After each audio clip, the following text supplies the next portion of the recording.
অনন্যা অনেক কষ্টে আছেন। সেই সময় কোম্পানির সিএফও কার্তিক তার সাথে কথা বলে। অনন্যা, কোনো বিনিয়োগকারী আমাদের টেন্ডার ফাইনাল করতে সাহায্য করছে না, আর ব্যালেন্স শিটও ঠিক দেখাচ্ছে না। যদি এভাবেই চলে, কেউ আমাদের কোম্পানিকে দেউলিয়া হওয়া থেকে আটকে পারবে না। কার্তিক, শুধু আমি জানি আমার দাদু এই কোম্পানি তৈরি করতে কতটা পরিশ্রম করেছেন। সেটা 1 মিনিটে কিভাবে ঘটে? তুমি কি কোম্পানিটা এভাবে ছেড়ে যেতে পারো? তুমি কি বলছো বোঝো? তুমি এভাবে ছেড়ে যেতে পারবে না। কেউ তো দয়া করে কিছু করো। অনন্যা,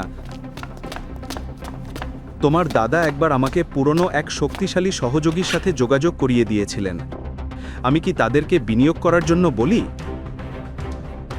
ওহ না স্যার, অনুগ্রহ করে এখানে অতীতের কিছু আপডেট নিয়ে আসবেন না।